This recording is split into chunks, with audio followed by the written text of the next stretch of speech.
Nasaan na ba kasi yang si Lawrence? Sabi niya susunduin niya ako. Morgan, huy! Susme, dumating ka pa. Akala ko mag-isa na lang ako maglalakad pa uwi. Sorry na, hindi kasi umalis yung boss ko agad eh. Akin na, ako na magbibitbit ng mga pinamili mo. Inaabot na tayo ng dilim. Hindi magandang nararamdaman ko sa paligid. Bakit? May bad spirit ba? Oo, meron. May naaamoy ako masamang espiritu.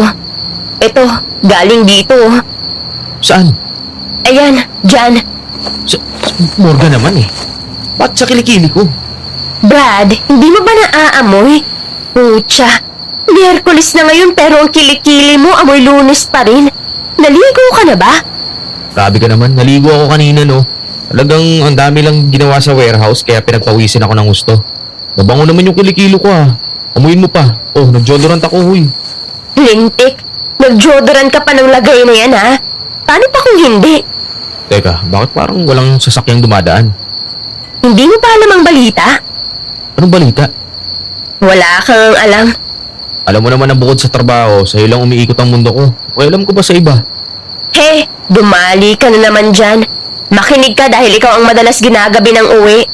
May balitang may gumagalang aswang dito sa bayan natin. Aswang? Seryoso ka ba? Oo. Kilala mo si Taling? Yung asawa ni Brando?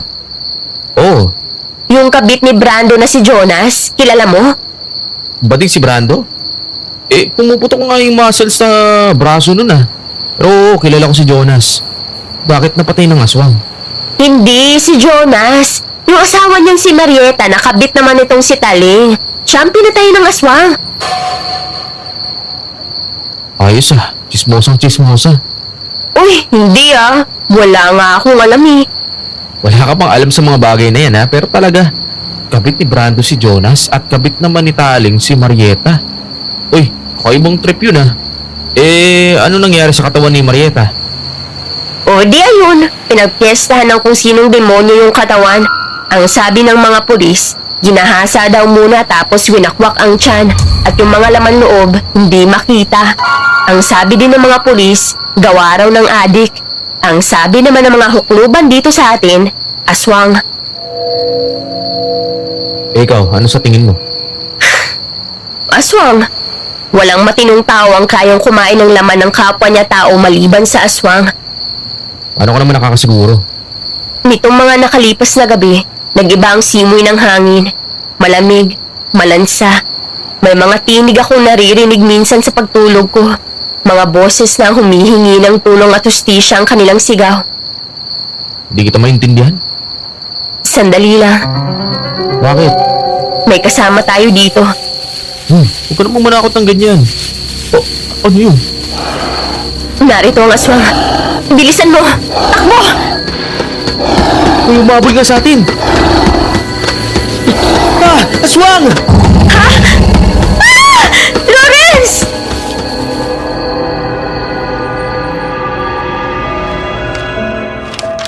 Isa akong avid listener ng inyong channel. Sa tuwing nakikinig ako ng mga kwentong katatakutan na may halong kilig, comedy at drama, hindi ko tuloy maiwasan maalala ang nakaraan. Gaya ninyo ay may tinatago rin akong lihim na karanasan pagdating sa aswang. Kaya naman naisip ko na magpadala rin ng liham at ibahagi ang aking sariling kwento. Araw ng Huwebes, 10:48 ng gabi nang simulan kong gawin ang sulat na ito. Dear Aswang Diaries at Madam Venus, isang magandang umaga po sa inyo at sa lahat ng nakikinig dito sa channel nyo. Itago niyo na lang ako sa pangalang Morgan at kasalukuyang naninirahan dito sa Pagudpod, Ilocos Norte. Pero ang ikikwento ko ay nangyari sa dating probinsya kung saan ako ipinanganak at lumaki na pinili kong wag nilang pangalanan. Uumpisahan ko ang kwento sa pamamagitan ng pag-amin na isa akong albularya. Hindi basta albularya, kundi isang nangkukulam na albularya. Tama po, yun ako. Kaya kong gamitin sa kasamaan ng kaalaman ko. Pero may takot ako sa Diyos at mas pinili kong gamitin ito sa kabutihan gaya ng panggagamot. Pero aminado ako na maloko at pilya ako, Madam Venus. Gumagawa ako ng love spell, protection spell, manifestation spell, financial spell at kung ano-ano pa. Pagkatapos ay binibenta ko yun. Effective naman sila kaya naman bumabalik-balik ang mga customer ko hanggang sa nakilala na ako sa lugar namin. May iba pa nga na dumadayo pa mula sa malayang lugar para lang magpagawa sa akin ng mga spells. Pero nagbago ang takbo ng buhay ko nang makilala si Lester. Kasunod ng sunod-sunod na naging banta sa buhay ko ng isang kampo na demonyo. Isang aswang na kung tawagin namin ay Bana.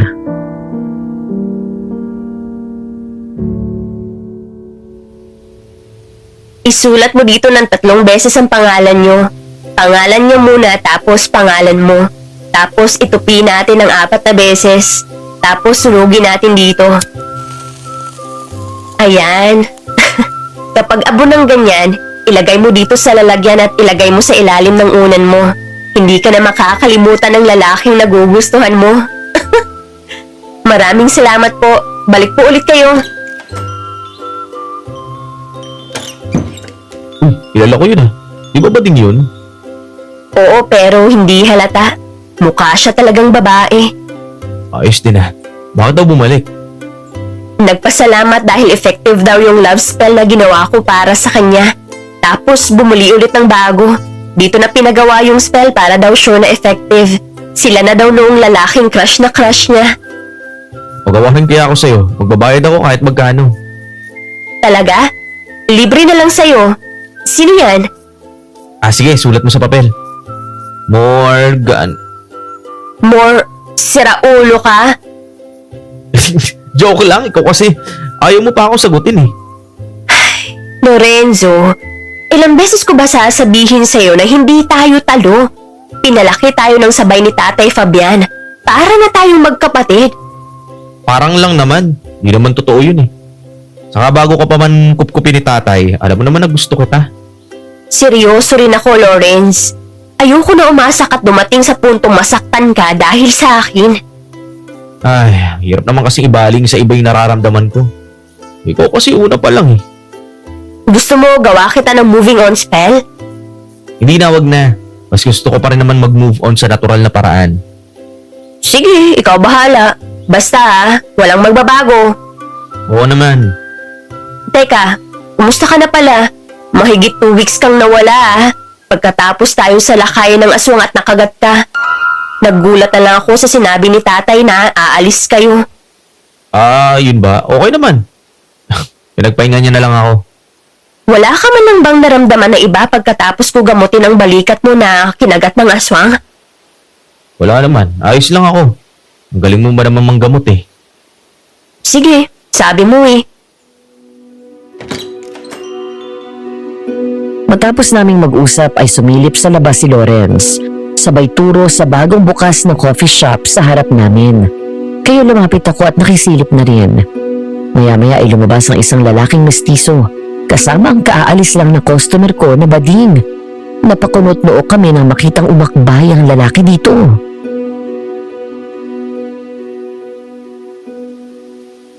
Kailan pa bukas yung coffee shop? Noong 1 linggo lang. Masarap kaya ang kape dyan. Pogi pa ng may-ari. Sinusubukan ko nga magpa-cute baka sakaling maakit sa alindog ko.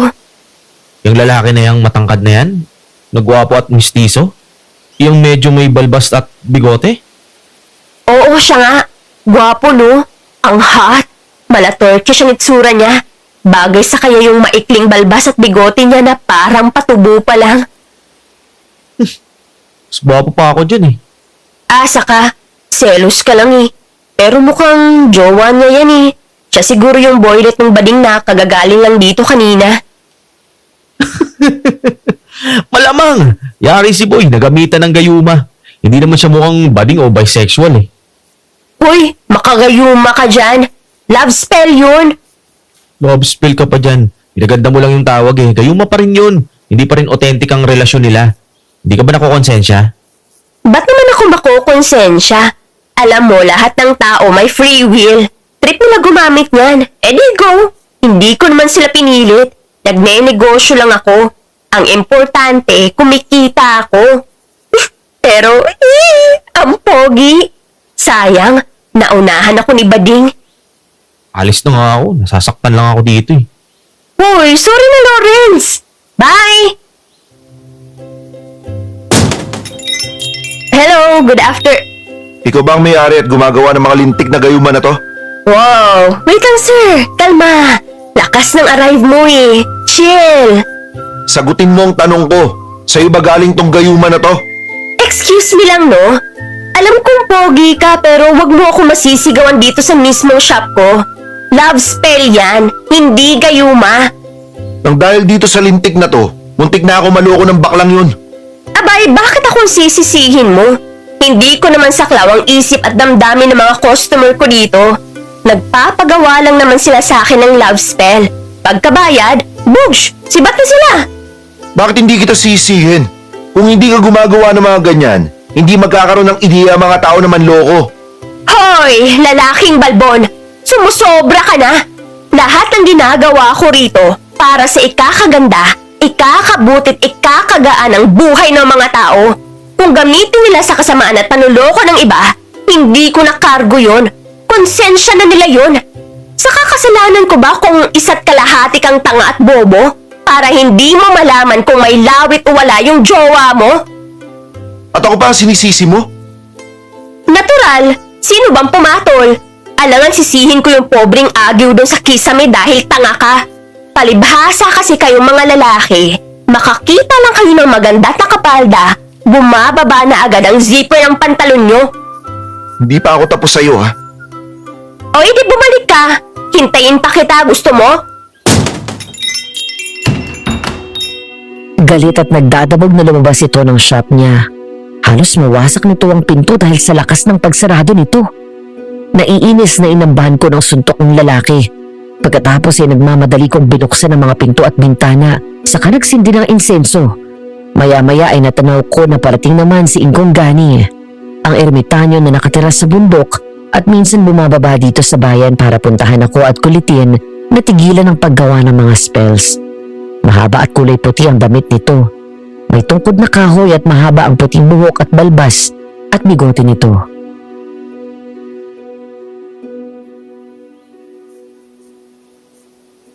Malas, malas, lumayas ka malas, lumaya.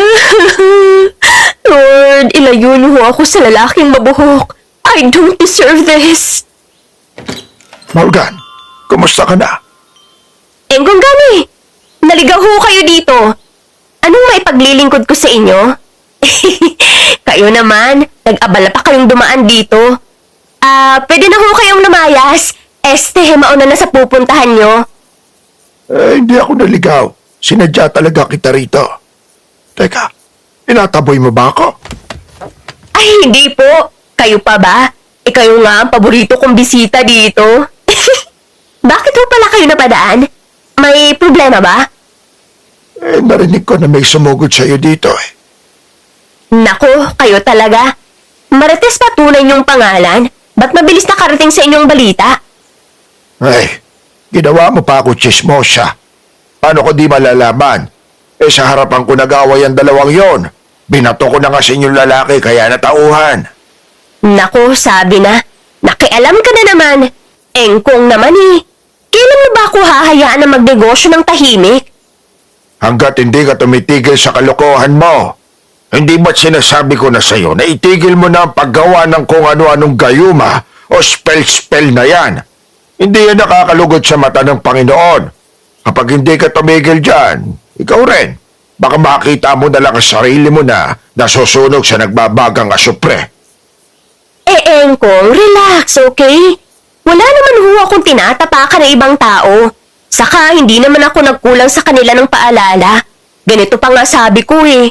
Ito ay gabay lamang dahil ang tunay na pag-ibig ay kusang darating at mararamdaman at hindi mo ito matatagpuan sa kahit anong mahika o love spell. Wala ka nga tinatapakan ng ibang tao, pero natututo silang dumepende sa ganyan, sa alip na magdasal at tumakbo sa Diyos. Kasi naman, Morgan, Iha, alam mo, lahat ng nangyayari sa buhay ng tao ay ayon sa plano at tamang oras na itinakda ng Diyos. Hindi man nakuha ng isang tao ang isang bagay na nais niya, ibig sabihin lang ay hindi yun para sa kanya. At may hinanda ang Panginoon na mas magandang plano.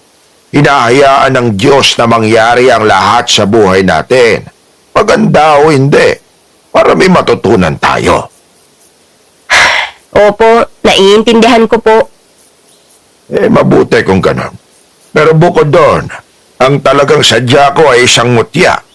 May nahanap akong itim na mutya. Mutya po? Ito po, Engkong. Nandito lahat ng mutya na tinda ko.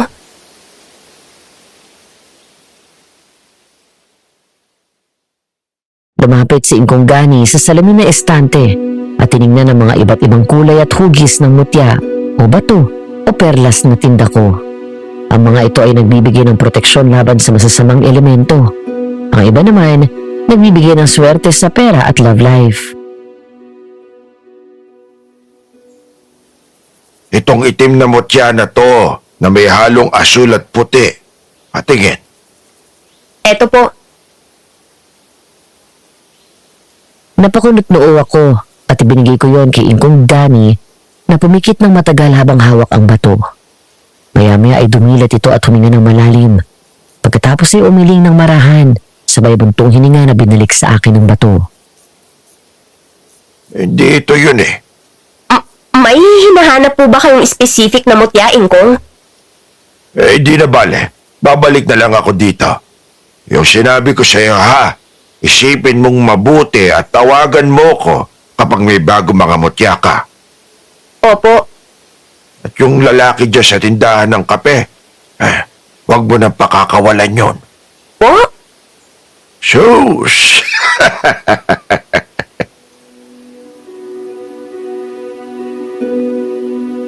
Sa kabila ng pang-aaway sa akin ng lalaking may-ari ng coffee shop, taas noo at makapalang mukha pa rin akong pumunta doon para bumili ng kape. Dahil mahirap itanggi, masarap talaga ang kape nila, maging yung blueberry cheesecake. Natigilan ako ng pagpasok ay naabutan ko sa counter ang lalaking sumugod sa shop ko. Tumaas ang kilay ko nung umiti sa akin si Mamang Balbon na para bang hindi ito nangaaway nung nakaraang araw. Kaya naman para makaganti, may naisip akong kapilyahan.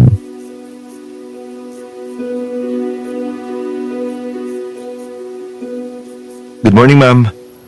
Good morning! Isang iced hazelnut coffee, grande. Saka isang bagel sandwich. Yung overload nyo. 395 pesos po lahat. Ito ang bayad. Thank you! Ano pong name niyo? Baby ko. Excuse me? Baby ko. Baby as in sanggol. Tapos ang surname ko, Ko. Letter C and O. Baby ko. Tawagin na lang po kayo. Habang naghihintay ako sa order ko ay tila nagpapakiramdaman kaming dalawa ni Mamang Balbon. Palagi ko siyang mahuhuli na nakatingin sa akin, kaya sinasadya ko nang ngitian siya ng matamis na matamis. Lihim akong napangisi nang marinig ko na tinawag siya ng isang tauhan niya sa pangalang Lester. Makalipas ang ilang sandali kong paghihintay. For baby ko? Yes, baby! I'm here! Thank you!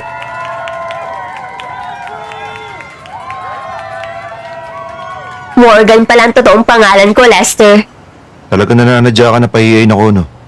Ganti sa panggugulo mo sa shop ko. Amanos.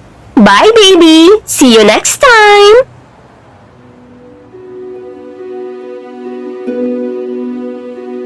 Nilandian ko ang tawa ko sabay kindat sa kanya. Ngiting tagumpay talaga ako ng araw na yon, Madam Venus. Kung makita niyo lang kung paano halos magbuhol ang kilay ni Mamang Balbon. Pagbalik ko sa shop, naabutan ko ang isang babae na naghihintay sa harap. Nilak ko muna kasi yon bago ako lumipat sa kabila para hindi pasukin ng mga magnanakaw.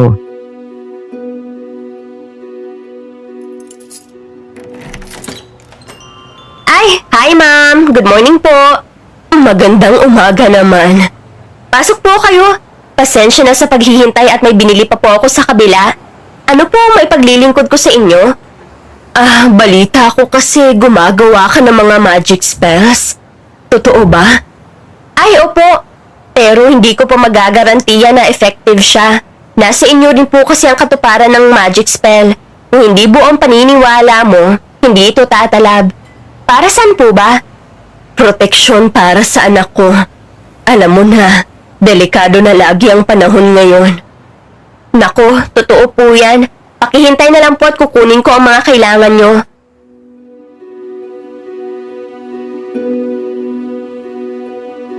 Nagmadali akong kumuha ng puting kandila, manipis na brown na rope twine, pink salt at isang maliit na ceramic na platito na may isang mata sa gitna. Matapos yun ay may binigay akong isang piraso ng papel sa kanya, saka tinuro ang gagawin sa mga yun.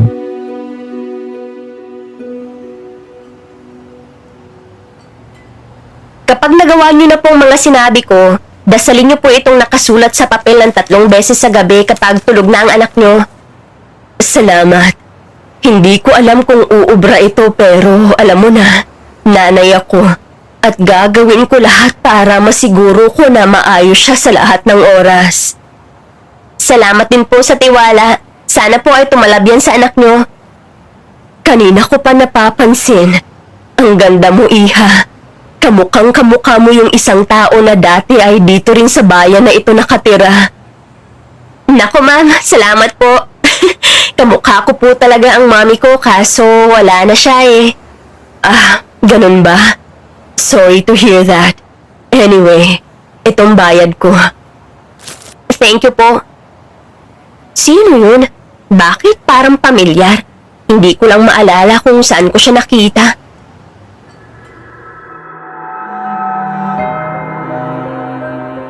Alas 11 pasado ng gabi. Kinailangan ng tulong ko para gumutin ang isang nakulam. Nagmadali ako sa pagsama sa pamilya ng biktima. Naiwan ko sa shop ang bag ko dahil sa tagal ng gamutan. Inabot ako ng alas 11 bago nakaalis. Wala pa naman si Lawrence ngayon. Bilisan ko na nga lang. Lord, wag mo naman palabasin ang aswang ngayon ah. Mabilis akong naglakad habang hawak ang buntot pagi. Isa sa mabisang pangontra sa aswang. Nasa bag ko rin ang iba pang pangontra gaya ng asin na may halong abo, holy water, at ang patalim na gawa sa tansong metal. Isa sa pinamana sa akin ng mami ko bago siya mawala. Oo nga pala, nabanggit ko na ba na isa rin mong kukulam / albularyo ang mami ko? Sa kanya ko nalaman ang lahat ng kaalaman ko sa magic spells at panggagamot. So balik na tayo sa kwento ko. Habang naglalakad nga ako ng gabing yun, ay may narinig akong malakas na kalabog. Parang may tumalon sa isang bubong.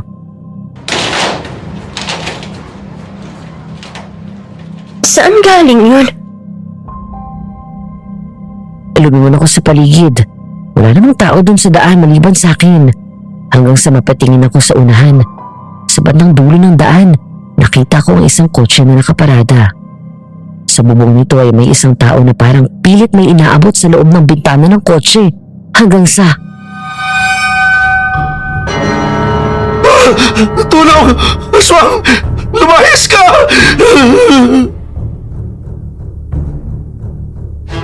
Doon ako tumakbo palapit sa kotse. At nang tuluyan akong makalapit, doon ko palang nakumpirma ang sinisigaw ng lalaki. Isang ang aswang. Mabilis ko siyang hinagupit ng hawak kong buntot pagi. Kaya naman sumigaw ito ng masaktan at lumayo sa bintana ng kotse.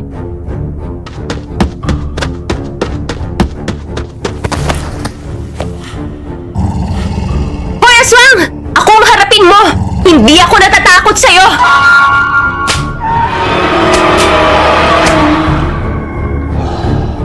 Ganoon na lang ang gulat ko nung humarap ito at agad nakilala. Natigilan ako at nanginig ang tuhod at mga kamay ko. Parang bigla akong tinakasan ng lakas. Bilang albularyo ay hindi na ako takot sa aswang. Pero sa unang pagkakataon, nakaramdam ako ng kilabot nang tumingin sa mga mata ko ang aswang. Nagunahan sa pag-agos ang luha ko, kasabay ng kumpirmasyon sa una kong naramdaman.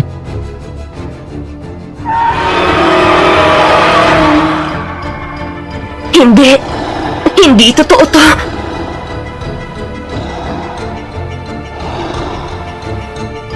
Nanginginig ang mga kamay na kinuha ko ang patalim sa bag ko. Hanggang sa bigla itong sumugod sa akin at tinalon ako. Napahiga ako sa lupa sabay ang tangka nitong sakmalin ako. Umiyak ako sa galit at sa awa.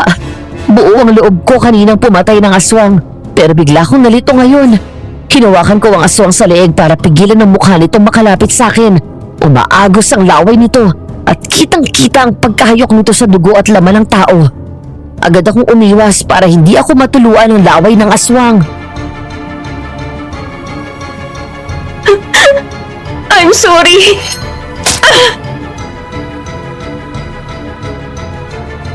Bigla akong sinaksak ito sa tagiliran. Nagulat ako nang biglang may sumipa dito at humagis ang aswang at nawala sa ibabaw ko. Nabigla ako nang makita si Lester. Nakatayo sa paanan ko at humihingal. Agad itong lumapit at tinulungan akong tumayo. Pagkatapos ay kinuha nito ang buntot pagi. Ayos ka lang? Oo, okay lang. Bigla kaming napaatras nang muling sumugod ang aswang. Pero mabilis din itong nahagupit ni Lester ng buntot pagi. Nang akma nitong sasaksakin ng aswang ay agad ko siyang pinigilan. Doon tumakas ang aswang at mabilis na sumuot sa mataas ng talahiban papasok sa masukal na kagubatan. Bakit mo siya pinatakas? Ilan na yung napatay niya dito sa atin? Hindi mo ba alam? Hindi yun ang aswang na pumapatay. Ano? Sigurado ka? Oo. Minsan ko nung nakita ang aswang na pumapatay. Hindi ganun ang itsura niya. Ang isang yun, isa siyang yanggaw. Ibig sabihin ay bagong aswang lang siya. Isang tao na naging aswang dahil sa laway nito. Ang pumapatay ay di hamak na mas mukhang demonyo ang anyo. Kilala mo ba yung aswang na yun? Hindi. Sige, mauna na ako. Umuwi ka na agad. Baka yung mas mabagsik na aswang pa ang makatsyempo sa'yo. Sumabay ka na sa akin. Ihatid na kita sa inyo. Hindi na. I insist. Babae ka pa rin kahit na mas malakas ang loob mo at mas matapang ka. By the way, maraming salamat pala sa pagligtas mo sa akin. Wala yun. Albularyo ako. Tungkulin ko tulungan ang sino mang nangangailangan. Halika na.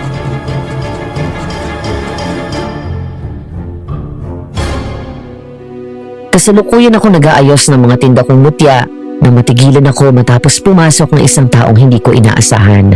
Si Mamang Balbon. Sa halip na nakasimangot, ngumiti pa ito sa akin na mas lalo kong pinagtaka.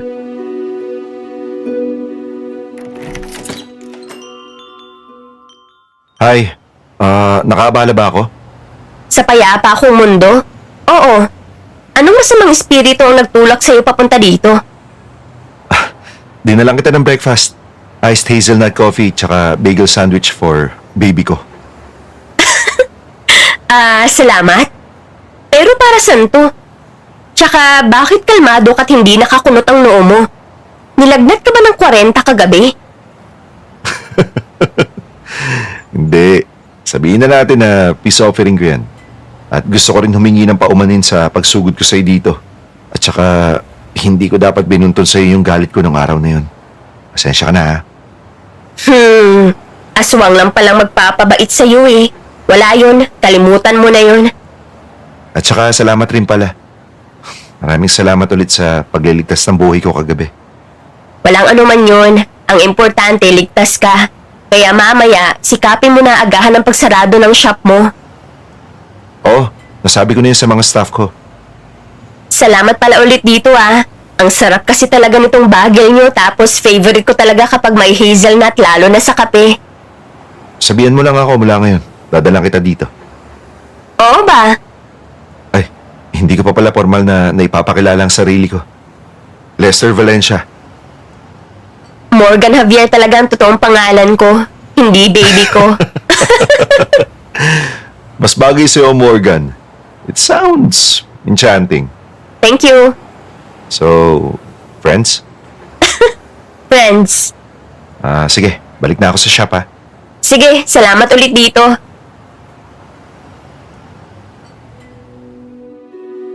Sagad hanggang buto ang kilig ko, Madam Venus. Lalo na nang ngumiti sa akin si Lester bago siya lumabas ng shop. Tinamaan yata ako kay Mamang Balbon. Sino ba naman mag-aakala na ang magiging daan para magkasundo kami ay aswang? Hindi pa man din nagtagal mula nang umalis si Lester Bigla namang dumating si Tatay Fabian, ang ninong ko na kumupkup sa akin nung mawala si Mami.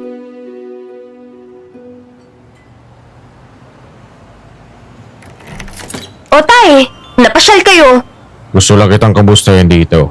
Hindi ko na masyadong nagagawi sa bahay eh. Pasensya ka na tay. Masyadong busy dito sa shop tapos ang dami din nagpapagamot. Lalo ngayon at 2 aswang na gumagala. Dalawa?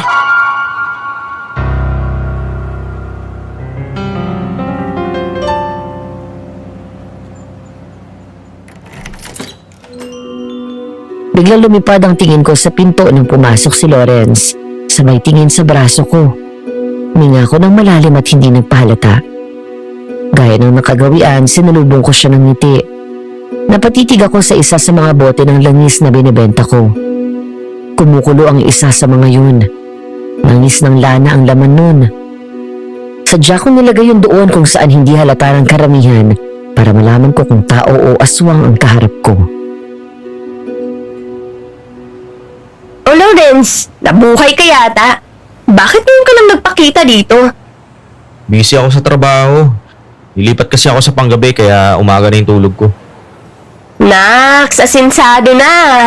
Kaya pala hindi mo na ako sinusundo dito. Sorry na, babawi ako sa iyo sa susunod. Uy, ang sarap ng pagkain mo.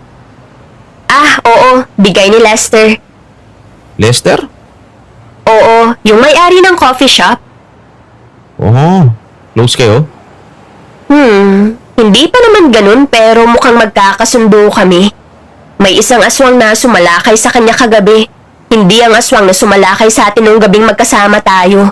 Iba, mukhang bagong aswang pa lang ang isang yun. Ano ginawa mo? Hinagupit ng buntot pagi. Nasaksak ko sa tagiliran. Anak, mag-iingat ka sa pag-uwi mo lalo na sa gabi. Hindi ka na ba susundo palagi nitong si Lawrence? Maaga pa lang siguraduhin mong nakasarado na ang shop mo. Opo, Bakit ba naman kasi hindi ka na lang lumipat sa bahay ko sa gubat? Tulungan mo na lang ako sa pagsasaka. tay. Masisira ang malaporsilana kong kutis. Saka masaya ako dito sa shop ko. Oh, sige, mauna na ako. Ay sandali, kumain na muna tayo. Minsan na lang tayo magkakasabay kumain 3 eh. Bibili pa ako dun sa coffee shop ng pagkain. Ay, di na. Sa susunod na lang anak at may lakad pa kami ni Lawrence. Ay ang daya. O sige, mag-iingat kayo. Sige, Morgan. Bye!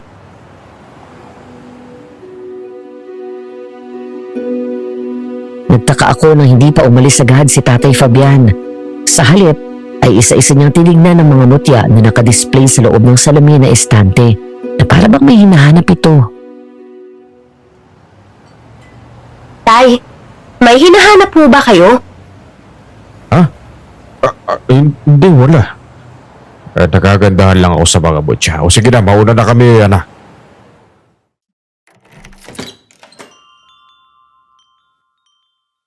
Mula nang kumalat ang balita tungkol sa aswang, nagsunod-sunod na rin ang mga natagpuan na bangkay sa latian. Puro mga kababaihan ang biktima. Ayon na rin sa isang binatilyo na nakakita sa nangyayari, ginagahasa muna ng aswang ang mga biktima pagkatapos ay saka kakainin ng laman loob. Dahil sa mga nangyari ay lalong nabalot sa takot ang bayan namin. Gaya na lang ng araw na yun, nagkagulo na naman ang mga tao at nagtakbuhan. Kaya naman lumabas ako ng shop para makibalita sa mga taong naroon.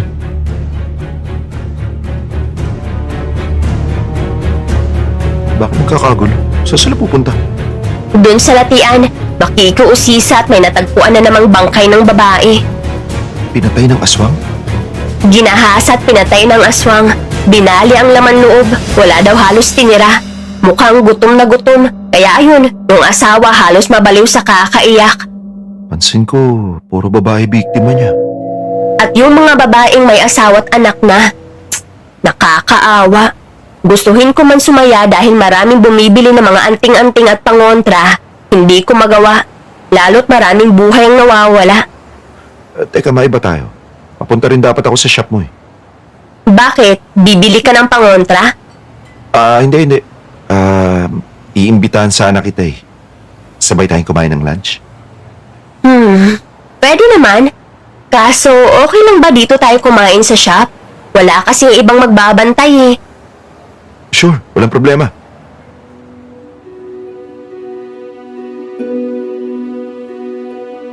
Matapos bumili ni Lester ng makakain namin, ay nagpunta nga ito sa shop at doon kami kumain. Hindi ako makapaniwala ng panahon na yun na nagtatawanan kami. Samantalang kailan lang ay para kaming aso't pusa.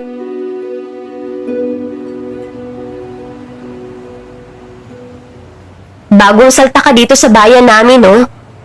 Parang gano'n na rin. Kasi sobrang tagal namin na wala sa bayan na to eh. Taga rito talaga kami ni Mami. Dito rin ako pinanganak. Sa Maynila kasi ako nag-aral at lola ko yung nagbabantay sa akin. Tapos later on, sumunod sila Mami sa akin. Bakit niyo naisipan bumalik dito? Nagkasakit kasi si Mami. Nahanap niya yung buhay dito. Kaya ayun, nag-resign ako sa corporate job ko sa Manila. At permanente na kaming lumipat dito. Actually, pinarenovate lang namin yung bahay tapos nagtayo ako ng negosyo. Matao naman dito sa bayan. Malaki na ang progress at maraming na talagang establishment dito. Dumarami na rin kasi ang mga tao dito, lalo ang mga kabataan na mahilig tumambay sa mga coffee shops. Kaya hindi ka malulugi. Dami mo nga laging customer eh. Sana nga magtuloy-tuloy. Kahit may aswang na gumagala sa gabi, gusto ko pa rin yung ambience dito, no? Malayo sa gulo at ingay ng Maynila. May lahi ka bang foreigner? Mistiso ka eh. Turkish. Half Pinoy, half Turkish kasi si Dad. Kaya naman pala mistiso ka. Kaya bet na bet ka ng bading na yun. To the point na muntik kang mapikot. Sus, tumawa ka pa talaga partly may kasalanan ka doon sa nangyari. Sorry naman. Pero ano na nangyari dun sa bading? Paano ka nabola nun? Mula nung mag-open kasi kami, palagi siyang isa sa nauunang customer namin. Nakikipag-usap siya. Hanggang sa niyaya niya akong lumabas. Hindi ko naman siya gusto. Pero hindi ko rin maintindihan yung sarili ko. Kasi basta umuo na lang ako eh. Yun bang sumunod na lang ako sa mga sinasabi niya. At tapos sa loob ng isang linggo, 3 beses akong sumama sa kanya. Hanggang isang araw, binato ko na matanda ng asin. At bigla ako natauhan. Nag-iba bigla yung tingin ko sa kanya. Yung unang tingin ko, babae siya. Tapos biglang nagbago pagkabato sa akin ni Manong ng asin. Kaya ayun, nahalata ako na agad na bading siya. Hate mo ba ang mga bading? Oh, no, hindi. I never hated them. May mga friends akong kasama sa LGBT community. It's just that, hindi kasi yun yung preference ko eh. Straight ako, at mas gusto ko pa rin ng babae. Ganun ka-effective pala ang mga gawa kong love spells. Kayuman na yun eh. Siguro nga, gayuma na tawag doon. Pero wala naman ako masamang intensyon doon. Hindi ko rin naman alam na ganun kalakas ang bisa noon. Saka ang main purpose ko ay makatulong at syempre, kumita. Pagkakitaan ng talent ko. Kung sa ibang aspeto, maaaring malaking tulong yung ginagawa mong mga spells. Pero sa love, hindi. I mean, don't get me wrong. Itong sinasabi ko, base lang kasi sa experience ko. Mas maganda pa rin, di ba, kung natural yung nararamdaman yung pagmamahal sa isa't isa. Tsaka, paano kung gamitin ng iba sa masama yung love spell mo, di ba? Pipikutin sila. Sabi ko nga, hayaan mo, pag-iisipan ko kung ihihinto ko na pagbebenta ng love spell. Ay, nga pala. Mamaya, sabay na tayong umuwi para may etid na kita sa inyo. Hindi na, ito naman. Sige na. Mas mapapanatag ako kapag nakasiguro ako na safe ka na uuwi. Ikaw baka naman nagkakagusto ka na sa akin. And so, wala naman sigurong masama doon, di ba? Tsaka, single ka naman, di ba? Oo, NBSB ako. Yung lalaki na palagi nandito. Si Lawrence, wala yun. Parang kapatid ko na yun kasi si Tatay Fabian ang nagpalaki sa amin. Ninong namin siya. Pero itong nakaraang taon, nagsimula siyang manligaw. Kaso wala Kaibigan at kapatid lang talaga ang tingin ko sa kanya. Bakit hindi mo pa binabasted? Binabasted ko nga. Makulit lang talaga yun. Siya ang ayaw tumigil.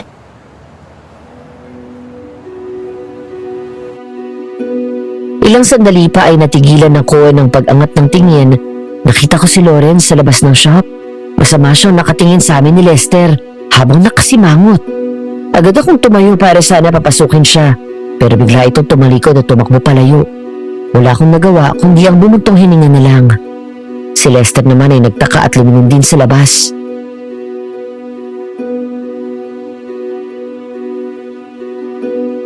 May problema ba? Hindi. Wala. Pasado 9:00 na ng gabi nang makauwi kami sa bahay. Gaya ng palaging nangyari, kung kailan pauwi na ako at saka may dumarating na magpapagamot. Pinauna ko na si Lester na umuwi pero hindi ito pumayag at sumama sa akin. Nakita niya kung paano ako gumamot ng kinukulam.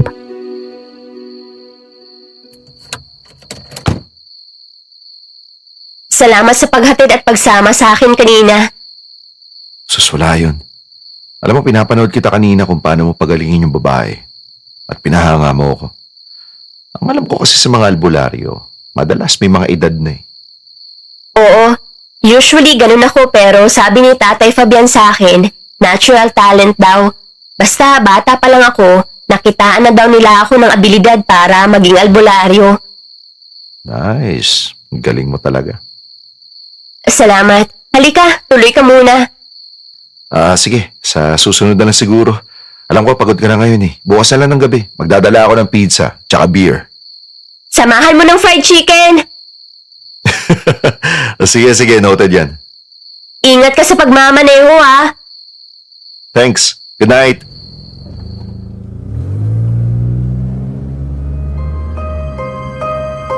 Halos kakaalis pa lang ni Lester at kakabukas ko pa lang ng pinto ng apartment ko na mula sa di kalayuan ay may narinig akong malakas na sigaw ng isang babae. Agad ko nabitawan ang pinto at sumilip sa labas ng bakuran. Nanlaki ang mata ko nang makita ang isang babae na hawak ng aswang at pilit itong kinukuha. Nang madali ako sa pagkuha ng buntot pagi at patalim saka tumakbo palabas.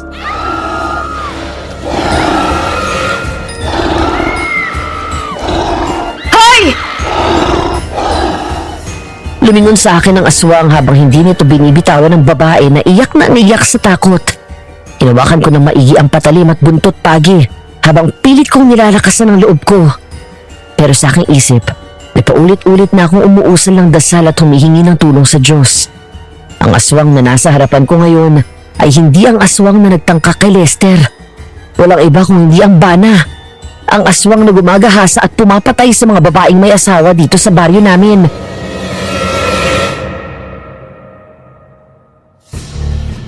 Panginoon, bigyan mo ako ng lakas para labanan ng aswang na to. Gamitin mo po akong instrumento para mailigtas ang biktima niya. Bigla nitong tinulak ng babae palayo. Pagkatapos ay tumakbo palapit sa akin. Sinalubong ko siya ng 3 malakas na hagupit ng buntot pagi at bawat tama sa kanya nito ay umaangal ito sa sakit.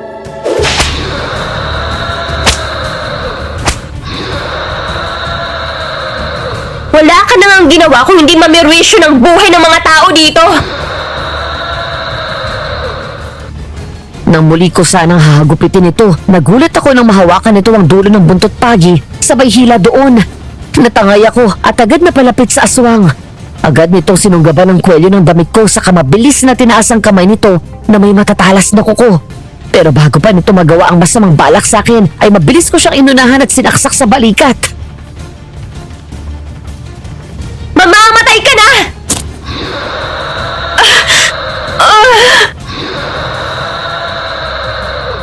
Ang akala ko, bibitawan na ako ng aswang. Pero nagulat ako nang kalmutin ako nito sa tiyan. Kasunod nito ay bigla akong sumigaw dahil sa sakit. Matapos kong maramdaman ang unti-unting pagbaon ng kuko nito sa tiyan ko. Pero isa akong albularyo at hindi ako magpapatalo sa isang aswang na gaya nito. Nagpumiglas ako at sa kakapiglas ko ay lumabas ang suot kong kwintas na tinatago sa loob ng damit ko at muntik akong mabitawan ng aswang. Eksaktong nahawakan niya akong muli sa kwelyo ng damit. Binunot ko ang patalim na nakatarak pa rin sa kanyang balikat bago muli yung sinaksak doon. Sumigaw ang aswang sa sakit lalo na nang idiin ko palalo ang patalim. Hayop ka! Papatayin kita!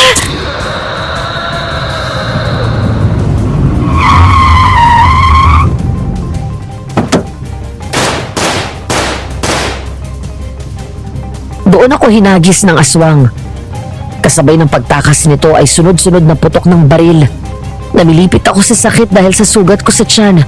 Bigla akong nakalimutan ng sarili kong mga sugat nang maalala ang babaeng muntik nang makuha ng aswang.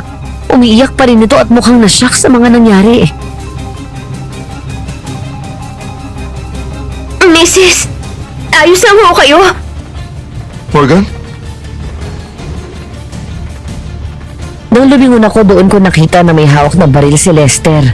Nang tumingin ako sa bandang likuran nito, saka ko lang nakita ang kotse niya. Agad akong nilapitan nito at inalalayang tumayo. May sugat ka. Halika na. Pumunta tayo sa ospital. Ayos lang ako. Yung babae. Ako nang bahala sa kanya. Halika, sumama ka na sa akin.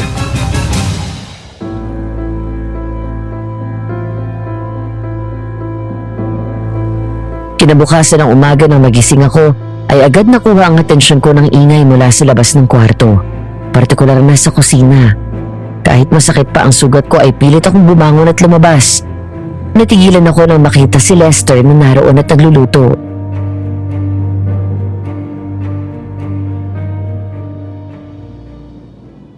Lester? Uy, gising ka na pala. Sana tinawag mo ako para naalalahin kitang bumangon. Baka mamaya dumugo yung sugat mo eh. Halika, mapo ka. Malapit ang maluto tong sinangag. Paano ka nakapasok? Ay, nga pala. Inuwi ko yung susi mo para makapasok ako dito. Alam ko kasi na mapapahaba ang tulog mo at hindi ka makakakilos. Kaya nagplano na ako na babalik ako ngayong umaga. Ikaw naman oh. Hindi mo naman kailangan gawin to. Kaya ko naman kumilos. Kaya? Eh ano, hirap na hirap ka. Hindi lang ako sanay na may gumagawa ng mga bagay para sa akin. Buong buhay ko mula nang mawala si Mommy, ako na lang mag-isa. O pues, masanay ka na ngayon nandito na ako. Oh, kain na tayo. Salamat uli, Lester. Maraming salamat sa pagligtas mo sa buhay ko. Sus, wala yun. Tsaka wala naman ako halos ginawa eh. Tinaboy ko lang yung aswang. Mabuti na lang naiwan mo yung phone mo sa kotse. Bumalik ako para ibigay sa iyo yun. Tapos, yun na nga. Yun yung naabutan ko. Actually, pasalamat nga ng pasalamat yung asawa ng babae kagabi. Sabi sa akin ng asawa, aalis na daw sila dito sa lalong madaling panahon.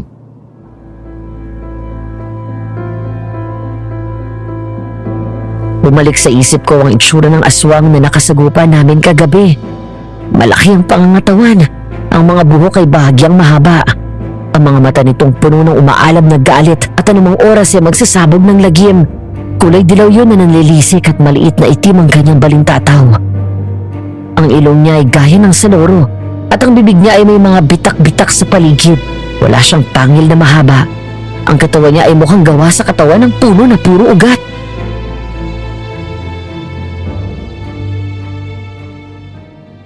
Hindi pa rin nagbabago ang itsura niya. Anong ibig mo sabihin? Bago ang gabing mamatay si Mommy, ilang araw siyang nawala. Siguro 1 linggo. Tapos bigla na lang siyang bumalik. Takot na takot. Magulo ang buhok at may mga pasa siya. Nagmadali na siya noon at sinabing kailangan naming tumakas. Pinasuot niya sa akin tong kwintas na to. Ang sabi niya sa akin, mapoprotektahan daw ako nito. Hindi ko maintindihan kung anong ibig niyang sabihin. Basta sinuot ko na lang ito at sumama ako kay Mommy. Habang nagmamaneho si Mommy at nasa daan na kami, biglang may aswang na humarang sa amin. Nabangga siya ng kotse pero hindi niya iyon ininda. Sinira niya ang pinto ng sasakyan at hinablot si Mommy. Pagkatapos, nakita ko kung paano niya pinatay ang nanay ko. Bago malagutan ng hininga si Mommy, pinatakbo niya ako. So ang aswang na nakalaban natin kagabi, siya rin yung aswang na tinutukoy mo? Ang totoo, hindi ko alam. Matagal na panahon na yun. Siguro nasa 11 o 12 anyos lang ako nang mangyari yun. 26 years old na ako ngayon. 15 years? Ganun katagal akong walang narinig na balita tungkol sa aswang na yan. Niya ang magpakita dito sa bayan natin na hindi niya ginawa. Itong mga nakalipas na buwan lang muling bumalik ang aswang na yan. Pero unang beses ko siyang nakaharap ulit matapos ang ilang taon Noong gabing sinalakay niya kami ni Lawrence. Oh, akala ko puro may asawang babae lang yung binibiktima niya. Oo nga, naamoy siguro na berhen ako kaya niya ako pinakawalan. Ganun ba talaga katalas ang amoy ng aswang? Gaya ng bana na yan? Tsaka bakit purong babae may asawa lang yung binibiktima niya? Pinag-aralan ko na ang tungkol sa kanila. Mabango sa pang-amoy ng mga bana ang mga babaeng may asawa lalo na yung mga may anak na. Ibig sabihin, mga babaeng nagdala na ng sanggol sa kanilang sinapupunan. Mabango sa pang-amoy ng aswang ang mga sanggol. Pero kapag kumain sila ng inosenteng bata, ay mamamatay sila dahil lason para sa kanila ang mga ito. Kaya naman ang isang babae na karaniwan bagong panganak o yung mga babaeng may maliliit pang anak ang binibiktima niya. Ngayon naiintindihan ko na kung bakit hindi ka niya masaktan. Dahil wala ka pang karanasan. Considered as inosente ka. Siguro. Pero kahit na ganun, hindi ka pa rin dapat makampante. Kasi sa nakita ko kagabi, dapat rin siyang patayin ka. Kaya hindi ka dapat naiiwan mag-isa dito. Lalo at ganyan na 2 beses mo na pala siyang kinalaban. Hindi pa kami tapos. Hindi ako hihinto hanggat hindi ko siya napapatay. Pero sa ngayon, kumain ka na muna at magpagaling ka.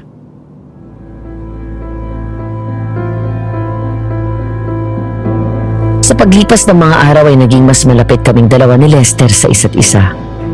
Paglayo sa akin ni Lawrence, aaminin ko, Madam Venus, namimiss ko siya. Si Lawrence ang best friend ko. Magkasama na kami mula sa pagkabata kaya nalulungkot ako sa pagdistansya niya sa akin. Kaya naman isang gabi habang naghahanda ako para magsarado ng shop, nagulat ako nang biglang dumating doon si Lawrence. Lawrence! Nang umiti ito ay agad akong tumakbo palapit sa kanya sa bayakap na mahigpit. Gumaan ang pakiramdam ko nang gumanti din siya ng yakap sa akin. Parang may natanggal na mabigat na bato sa dibdib ko. Ngunit maya-maya lang ay may naamoy ako mula sa kanya na muling nagpatunay sa hinala ko. Sa halip na kumprontahin, nagpaskil ako ng ngiti bago lumayo.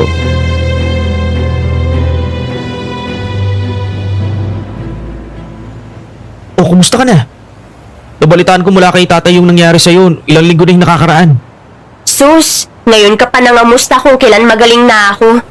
Pasensya ka na. Totoo, nalipat ako sa Maynila eh. Kaya wala na akong panahon na pumasyal dito. Umuwi ako dito kada 1 o 2 linggo. Minsan, 1 beses kada 1 buwan. Ganun ba? Okay lang. At least busy ka sa work. Morgan, sumama ka na lang sa akin sa Maynila. Doon magkakasama tayong 2. Malayo sa gulo sa baryo dito. Ha? Anong ibig mong sabihin? Magkasama na tayo sa Maynila. Magpakasal na tayo ron. Wala naman sigurong problema kapag magpapakasal tayo eh. Pareho tayong single. Tapos mga bata pa lang. Kilala na natin yung isa't isa. Pero Lawrence, alam mo naman na kaibigan o kapatid lang ang turing ko sa'yo. Hindi kita mahal gaya ng inaasahan mo. Alam ko naman yun, pero pasasaan ba't matututunan mo rin akong mahalin? Kilala mo naman ako, di ba? Kaya kitang buhayin. I'm sorry, Lawrence. Hindi ako pwedeng sumama sa'yo. Bakit naman? Dahil ba dito sa shop mo?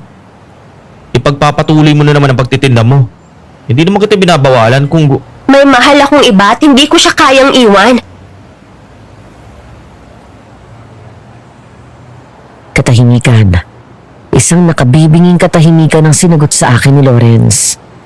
Unti-unti siyang lumayo sa akin maya-maya at tumalikod at narinig ko na lang ang mahina niyang paghikbi. Nakonsensya ako, Madam Venus. Alam ko nasaktan ko si Lawrence pero mas lalo siyang masasaktan na taasa kapag umayon ako sa plano niya at sa huli ay iiwan ko rin siya. Sino? Yung Lester na yun?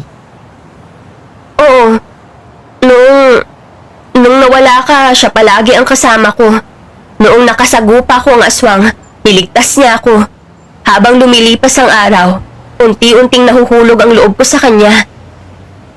Ganun din naman ako sa'yo ah. Hindi rin naman ako maalis sa tabi mo ah. Bakit siya nagustuhan mo, ako hindi? Hindi ko rin alam, Lawrence. I'm sorry. Nagulat na lang ako nang bigla akong hablutin ni Lawrence sa braso sabay hila sa akin palapit.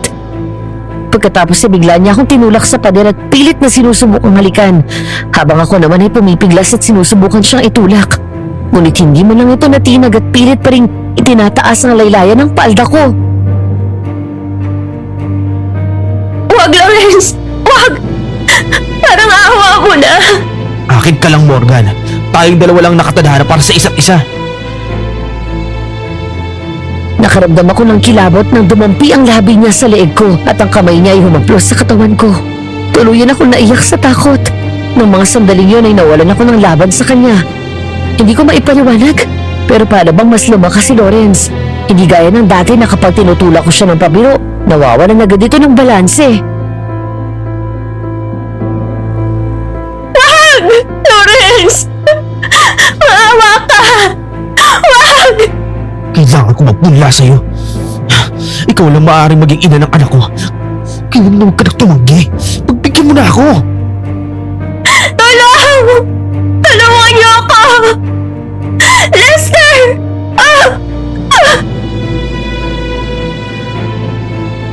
Nahinto ako sa pagsigaw nang sinuntok ako ni Lawrence sa sikmura. Nanghina ako at halos matumba.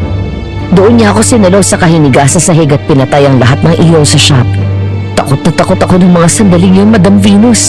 Parang hindi siyang nakilala kong Lawrence ng gabi na yun. Nanilisik ang mga mata na para bang hayok na hayok ito habang nakatingin sa mga hita ko. Sinubukan kong bumangon, pero halos hindi ko magawang ikilos ang katawan ko dahil sa panghihina. Matagal ko nang pinapangarap na maging akin ka, Morgan. Kung alam mo lang kung gaano kita kamahal. Gagawin kitang reyna sa piling ko. Lahat ng gusto mo ibibigay ko simula natin ngayong gabi. Yung pagbuo ng pamilya natin. Wag! Parang awa mo na!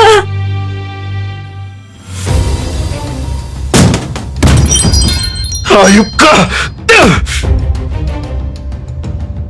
Hindi natuloy ang masamang balak nito nang biglang dumating si Lester at agad na sinipa ito nang maabutan na sinasakyan ako sa ibabaw.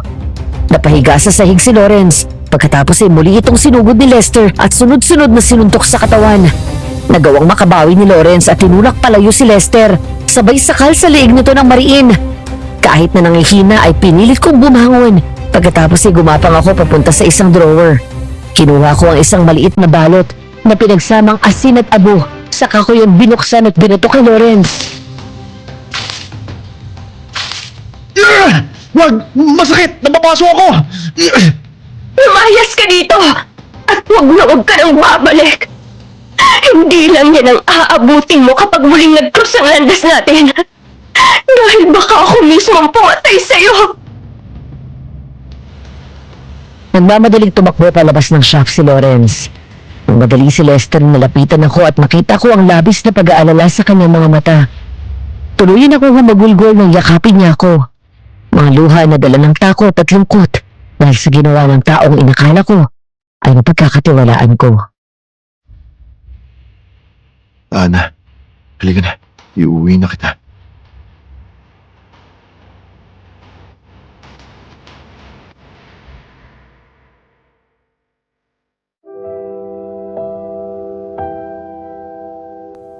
Matapos namin umalis sa shop ay dumaan muna kami sa apartment ko. Pagkatapos ay sinama ako ni Lester na umuwi sa bahay nila. Dahil sa ginawa ni Lawrence, ayaw niya akong iwan mag-isa sa apartment sa pag-aalala na baka pasukin ako nito anumang oras. Namangha ako sa ganda at laki ng bahay nila. Pero agad kumunot ang noo ko nang lumingon ako sa paligid at mapansin na tila pamilyar sa akin ang lugar na yun. Pasok ka, Morgan. Ma'am! Mami! Anak, nariyan ka na pala. Natigilan ako nang makita ang ina ni Lester. Ang mabait na babaeng bumili sa akin ng protection spell. Agad itong lumapit sa akin habang nakatingin na para bang hindi ito nagulat pagkakita sa akin. Sa dinami-dami ng nagkakagusto sa anak ko, ngayon lang siya nag-uwi ng babae dito sa bahay. Good evening po, tita. Good evening din. Siguradong naaalala mo pa ako. Morgan ang pangalan mo, di ba? Opo. Kayo pala ang mami ni Lester? Abay, tumuloy ka muna bago tayo magkwentuhan. Teka, bakit may dala kayong bag? Lester, tinanan mo na ba itong si Morgan? Mami, dito muna siya sa atin tutuloy May nangyari po kasi. Ayoko siyang iwan mag-isa sa apartment niya. Anong nangyari? Ipapaliwanag po namin mamaya. Daling ko lang po muna siya sa guest room. O siya, sige at maghahanda na rin ako ng hapunan. Thank you po. Habang kumakain ay sinalaysay ko sa mommy ni Lester ang nangyari. Nang sabay-sabay kaming kumain sa unang pagkakataon, naramdaman kong hindi ako nag-iisa. Kahit na si Tatay Fabian ang nag-alaga sa akin, hindi naman ako tumira sa kanyang poder at pinupuntahan lang ako sa bahay namin. Nang matapos kaming magkwentuhan ni Tita Melinda, pumasok na ako sa kwarto ko. Marahil ay namamahay, kahit anong pilit kong posisyon hindi ako dalawin ng antok. Makainom na nga lang ng gatas. Bumangon ako at bumaba sa kusina. Pagdating ko doon, naabutan ko si Lester. Natigilan ako nang makitang nakashorts lang ito at walang suot na pang itaas. Napalunok ako habang tinititigan ng malapad nitong likod, Madam Venus. Parang gusto kong tumakbo at yumakap sa kanya. Ang mga biceps nito na parang gusto kong magpa-headlock sa kanya. Nang humarap si Lester, parang nag-slow motion ang kilay ko nang tumaas yun at makita ang mabalbo nitong dibdib hanggang tiyan. Hanggang dun sa, alam niyo na. Diyos ko Lord, Madam, tinitignan ko pa lang pero nakikiliti na ako. Hindi ka makatulog? Ha? Oo. Namamahay yata ako eh. Tara, dito muna tayo. Hindi rin ako makatulog Bakit? Namamahay ka rin? Sara ka talaga. Malay ko, baka kasi namamahay ka sa sarili mong bahay. Ewan.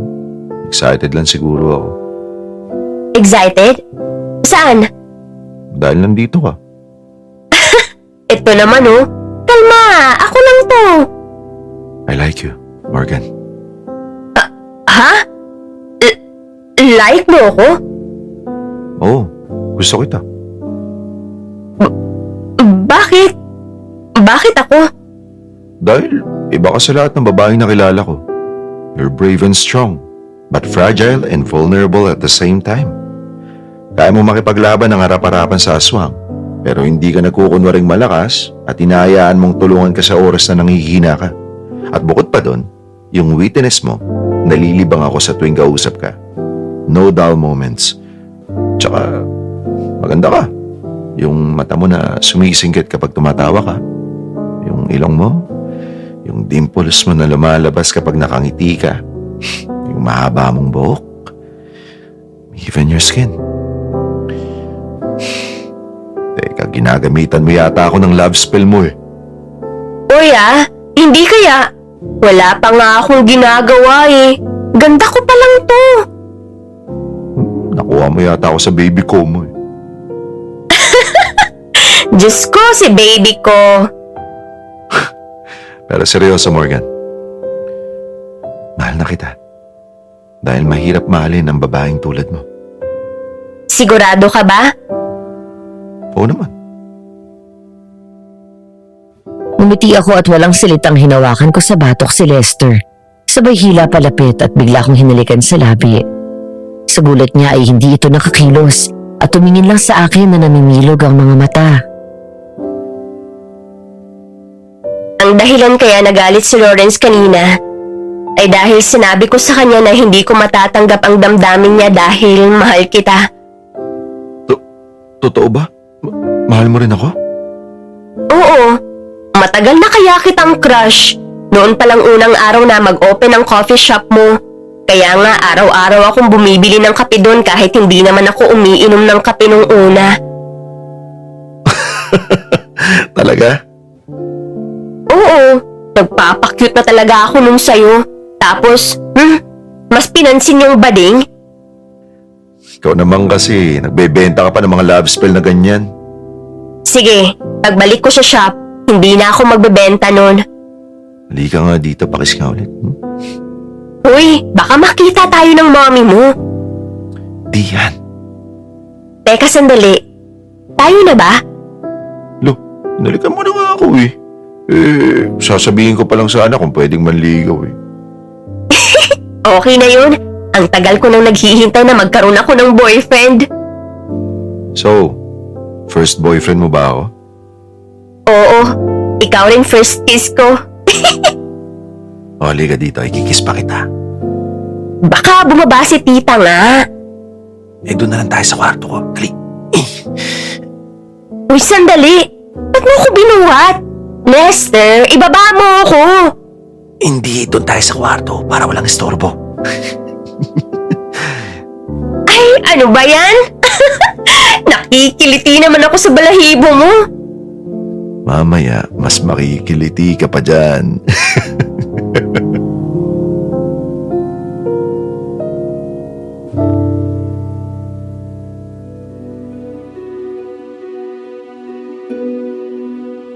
Hindi pa man ako nakakababa ng kotse ni Lester. Nakita ko na sa labas ng shop ang mga kapitbahay ko na store owners na nagkakagulo. Nakain pa lang ako ng agahan nang makatanggap kami ng tawag mula sa isa sa tauhan ni Lester at sinabing may niloob sa shop ko. Nagmadali kaming pumasok at naabutang basag ang mga salamin sa estante kung saan nakalagay ang mga mamahaling mga mutya at rare gemstones na binibenta ko.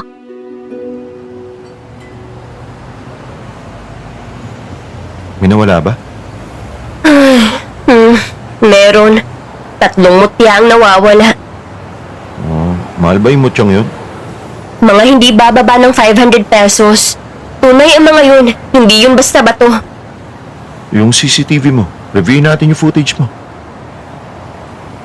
Agad naming binuksan ang nakuna ng CCTV camera ko sa shop. Nagulandang kami ni Lester nang sumapit kami sa oras na bandang 2:00 pasado. Malinaw na nakuna ng camera ang nanloob sa shop ko. Hindi basta magnanakaw. Walang iba kundi ang aswang na bana. Sinira nito ang doorknob ng pinto bago binasag ang estante at saka kinuha ang 3 nawawalang mutya. Hindi kami makapaniwala ni Lester na nagkatinginan na lang kami at natulala. Kinuha niya ang mga mutya? Bakit? Ewan. Hindi ko rin alam. Wala ka bang pwedeng pagtanungan? Ah, alam ko na. Si Ingkong Gani. Ingkong Gani? Yung matandang mukhang ermitanyo? Oo, siya. Alam mo ba kung saan siya nakatira? Yun lang, hindi. Walang nakakaalam kung saan siya nakatira. Ang sabi sa bundok, pero malaki at malawak ang bundok. Ang magagawa ko lang ngayon ay hintayin siyang magpakita sa akin. Pagdasal natin na magpakita siya agad sa'yo sa lalong madaling panahon. Oh, yun na pala yung mga polis.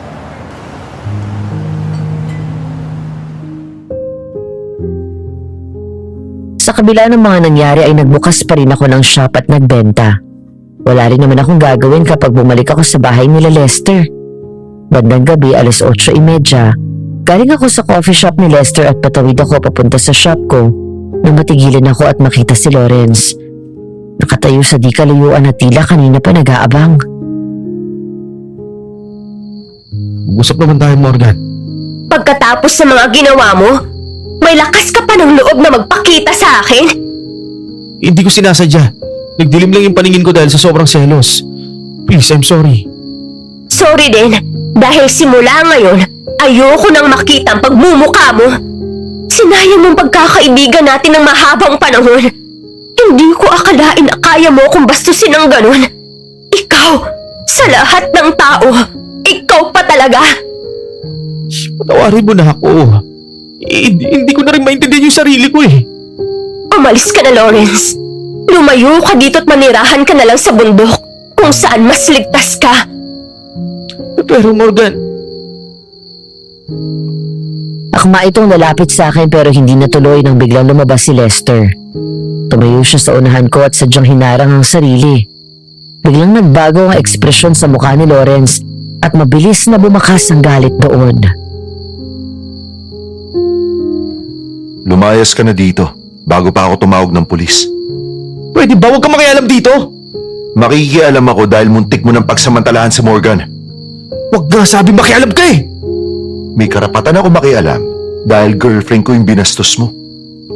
girlfriend? Oo, Lawrence. Kami na ni Lester kaya utang na loob. Patahimikin mo na ako. Huwag ka naman. Ano ba? Sinabi ko na di ba? Pupunta tayo sa Maynila at doon tayo magpapakasal at bubuo ng pamilya. Nababaliw ka na, Lawrence. Hindi ako pumayag sa gusto mo. Hindi mo naiintindihan, Morgan. Ikaw ang tinakda para magdala ng anak ko. Ano?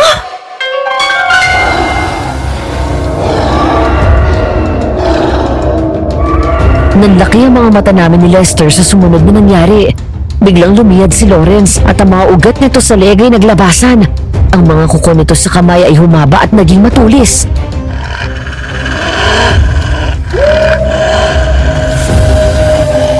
Nangingilabot ako nang marinig ang nakakatakot na alulong ng aso. Nang tumingin sa amin si Lawrence, tuluyan ang nagbago ang anyo nito at naging aswang. Ang aswang na yanggaw na sumalakay kay Lester noon. Nang mga sandaling yon ay tuluyan ko nang nakumpirma na tama ang hinala ko. Mula sa naamoy kong malansa mula sa kanya, ang mga mata nito, ang sinasabi nitong trabaho na una ay panggabi daw siya, tapos ay napunta naman sa Maynila. Higit sa lahat, ang langis ng lana na kumulo ng ilang beses na dumating ito sa shop kasama si Tatay Fabian. At kagabi, nang magtangka siyang pagsamantalahan ako, nakumpirma kong hinala ko na batuhin ko siya ng asin at napaso ito. Takbo, Morgan! Takbo! Doon tayo sa shop!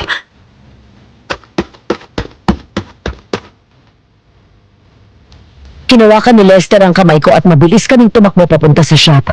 Inabot kami ni Lawrence at bago ko pa mabuksan ang kagagawa lang na pinto, ay inabutan na kami ng aswang. Bigla akong hinila palayo ni Lester nang talunan kami ni Lawrence. Agad dinampot ni Lester ang nakuhang tubo sa gilid at yun ang ginawang pangdepensa. Galit na galit at nalilisik ang mga mata na pinukol kami ng masamang tingin ni Lawrence.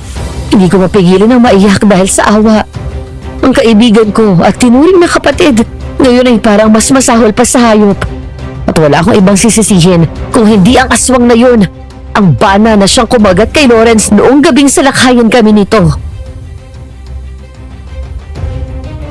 Balik mo siya sa akin! Magkakamatayan na tayo, pero hindi ko siya ibibigay sa'yo!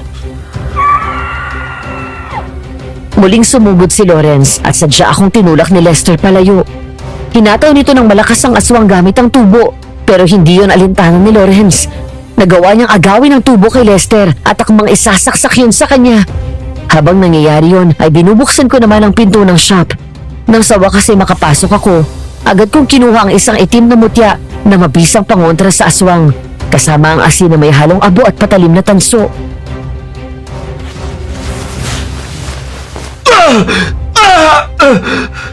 Bitiwan mo siya, Lawrence! Ayoko man siyang saktan pero kailangan kong iligtas si Lester. Binuto ko ng asin si Lawrence at sumigaw ito sa sakit, saka mabilis na lumayo. Matapang kong hinarap ang dati kong kaibigan na umaagos ng mga luha sa pisngi. Umalis ka na, Lawrence! Umalis ka na dahil ayokong saktan ka! Patawarin mo ko kung hindi kita kayang mahalin sa paraan na gusto mo. Pero hindi ko kakalimutan na ikaw pa rin ang best friend ko. Ang kuya ko. Utang na loob. Magpakalayo ka at huwag ka nang mananakit ng tao. Alam kong puro hayop ang kinakain mo. Huwag mong hayaan na lamunin ka ng kasamaan. Nagulit kami nang biglang matumba si Lawrence at bumaba sa lupa. Doon pa lang namin nakita si Ingkong Gani na tinulak ito ng tungkod. Nang akmang tatayo si Lawrence ay tinapakan na ito ng matanda gamit ang isang paa, maging ang tungkod nito. Biglang sumigaw si Lawrence na para bang napapaso at ang lakas nito ay hindi umubra kay Ingkong Gani.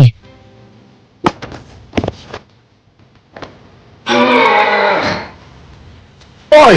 Yanggaw! Huwag ka nang dumagdag sa gulo na dala ng aswang na bana!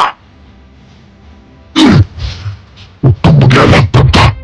Kailangan kong magtanim ng punlakin, Morgan. Sino ang may sabi sa'yo? Yung bobong aswang na bana na yon? Gonggong! Ikakamatay mo kapag sumiping ka sa kanya. Hindi nyo alam kung ano ang pinanggalingan ng angka ng babae yan. Huwag kayong mag-alala. Hindi na kayo guguluhin nito. Ako ang bahala dito.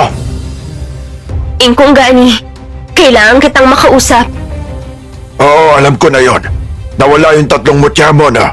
Dahil may mutyang hinahanap ang bana sa'yo. Ano pong mutya? Siya ako na ipapaliwanag. Huwag kang mag-alala. Hindi yun mahahanap ng aswang kahit balik na rin pa niya yung tindahan mo. Pumunta po kayo sa bahay nila Lester. Doon sa... Kay Melinda. Oo, alam ko na yon. Kilala niyo po yung mami ko? Marami akong nalalaman tungkol sa bayan na to na hindi nyo nalalaman. O siya, umuwi na kayo. Ako na bahala dito sa Yanggaw. Hoy! Yanggaw!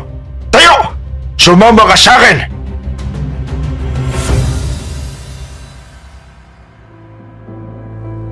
Matapos ang nangyari kanina sa shop, hindi mawala sa isip ko si Lawrence. Maging ang sinabi ni Ingkong Gani tungkol sa akin. Pakiramdam ko ay marami siyang alam tungkol sa pagkatao ko na kahit ako mismo ay hindi ko alam. Nasa ganun akong tagpo nang pumasok sa kwarto ko si Lester.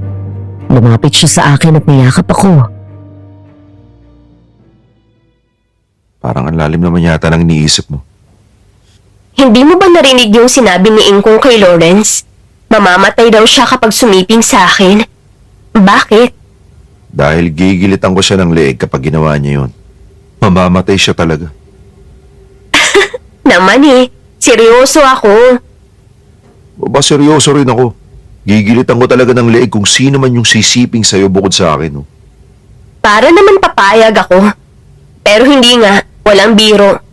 Alam ko may iba pang ibig sabihin si Ingkong doon. Hintayin mo lang. Sabi naman niya pupunta siya dito eh. Pero nakakapagtaka na kilala niya pati si Mami. Morgan. Ay tita, pasok po. Oh, narito ka pala anak. Mabuti at may sasabihin ako sa inyong dalawa. Ano po yun? Anak, nagsinungaling ako sa iyo. Hindi totoo na dahil madalas sa pagkakasakit ko kaya ako nagyaya na dito na manirahan. Bumalik tayo rito para tuparin ko ang pangako ko kay Mildred. Mildred? Kay Mommy? Kilala niyo si Mommy? High school pa lang kami ni Mildred ay matalik na kaming magkaibigan. Magkasama kami sa lahat ng bagay. Bukod doon, ay malapit din kasing magkaibigan ang mga magulang namin. Hanggang sa lumaki at nagkaasawa kami. Ako ang kasama ni Mildred at dumamay sa kanya noong namatay ang daddy mo. Naalala mo ba noong mawala siya? Opo. Oo nga, naaalala ko na. Kaya pala sabi ko, pamilyar kayo noong pumunta kayo sa shop ko. Noong bata pa ako, nakita na po kita, tita. Pumupunta ka sa bahay namin noon. Oo, ako nga yun.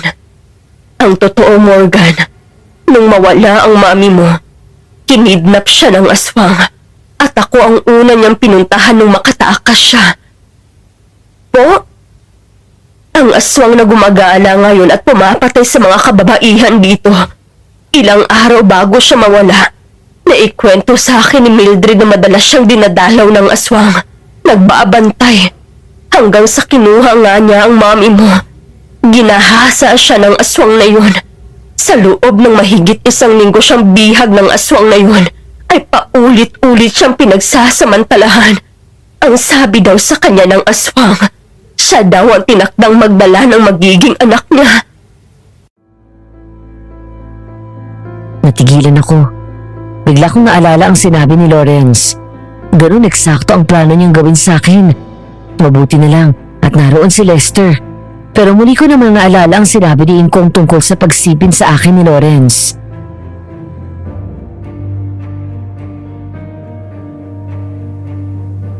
Pero nang makakuha ng pagkakataon, ay doon na nga siya tumakas at pumunta sa akin. Agad kaming nang badali dahil ang usapan namin ay sasamahan ko siya sa Maynila. Kasama ko ang asawa ko, dala ang sarili-sarili naming sasakyan. Palabas na kami ng bayan nang biglang humarang ang aswang sa harap ng kotse ni Mildred. Naaalala ko po yun. Kitang-kita ko kung anong ginawa ng aswang na yun kay Mommy. Yun ang malaking kasalanan ko kay Mildred. Nagbilin siya sa akin na kung ano man ang mangyari sa kanya, ay huwag kitang pababayaan. Pero nang makita namin ang asawa ko ng gabing yun ang aswang at ang ginawa niya kay Mildred, natakot kami. Umalis kami't hindi ka na namin binalikan. Nag-alala kami na baka kami ang sunod na balikan nito. Mula noon na hindi na kami bumalik pa dito. Patawarin mo ako, Morgan. Pinabayaan kita. Wala po yun. Kahit naman po sino ang nasa katayuan nyo, ganun siguro unang maiisip. Pero may binanggit ang mami mo sa akin noong gabing tumakas siya. Hindi ko rin maintindihan pero may sinasabi siyang mutya.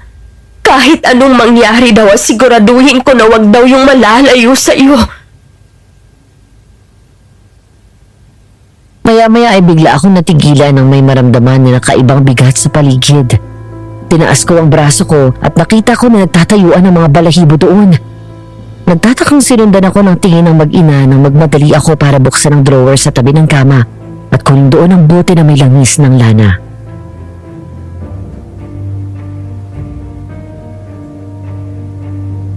Kumukulo ang langis. So, ano pong ibig sabihin yan? May panganib sa paligid. Kasunod noon ay kumatok ang kasambahay at sinabing may naghahanap daw sa kanya at nagpakilalang tatay niya. Napakunot noo ako dahil si Tatay Fabian lang naman ang kinikilala kong ama. Si tatay? Imposible. Ano nangyayari, Morgan?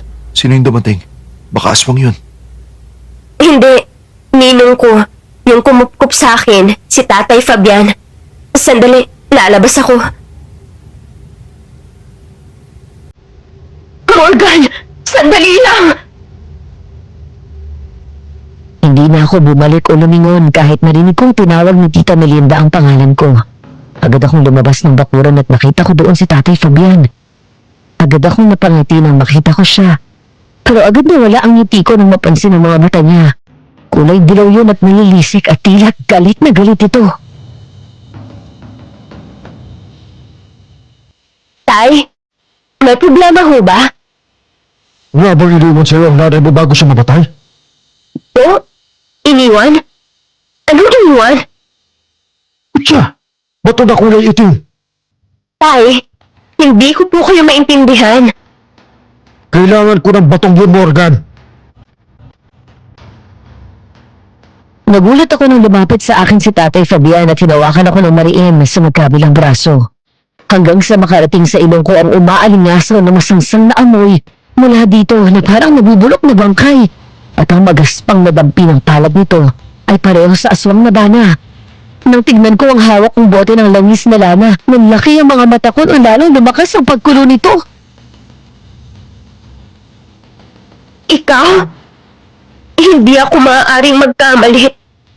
Ikaw ang aswang? Hindi ko alam ang pinagsasabi ba?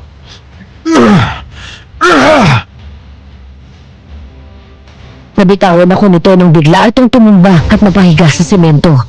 Sumigaw ito na parang may masakit doon. Maya-maya ay humihingal na huminto ito at pilit na bumangon. Sabay angat ng kamay at tingin sa kanya. Ang butya, Morgan! Ibigay mo sa akin ang butya! Hindi ko alam ang sinasabi mo. Sinungaling ka! Totoo ang sinasabi ko. Wala akong alam sa hinahanap mong mutya. Kahit na bumalik ka sa shop ko, wala doon ang mutyang sinasabi mo. Hindi ako naniniwala sa'yo. Si Mildred mismo ang nagsabi na nasa iyo ang mutya! Kaya ba pinatay mo si nanay dahil sa pesting mutya na yan? Kaya mo ba ako kinupkop dahil binabantayan mo na ilabas ko ang mutya na sinasabi mo?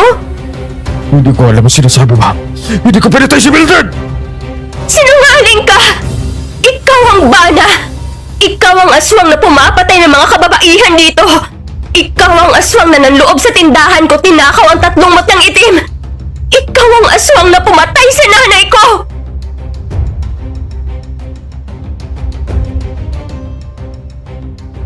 Maya-maya ay bigla akong napaatras ng manigas ang buong katawan ni Tatay Fabian. Pagkatapos ay bumaloktot ang mga daliri, kasabay ng malakas na sigaw na nagmula dito. Namilog ang mga mata ko nang tumingala ako at unti-unting nahawi ang ulap kasunod ng paglitaw ng bilog na buwan.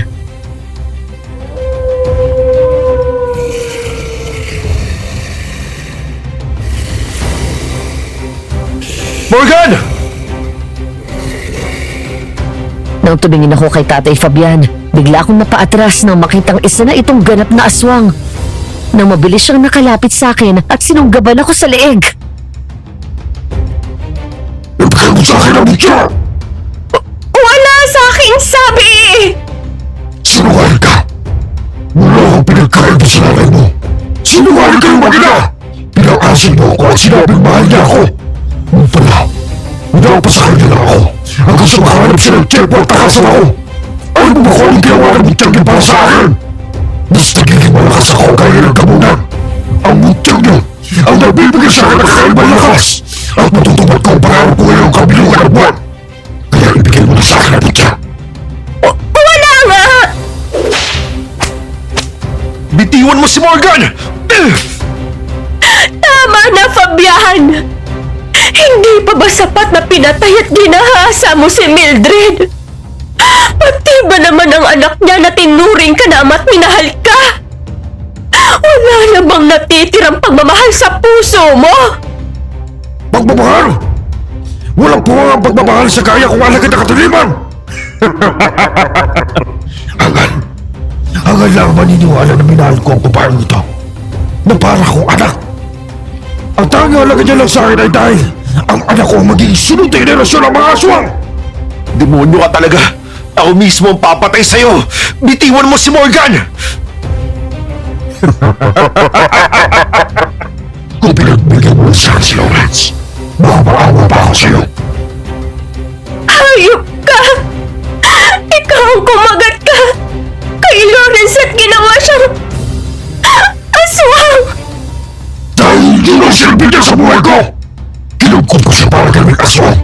At kinugkop kita para dali na magiging anak ni Lawrence! Pero tumating ang lalaki niya! Sinira niya ang puto!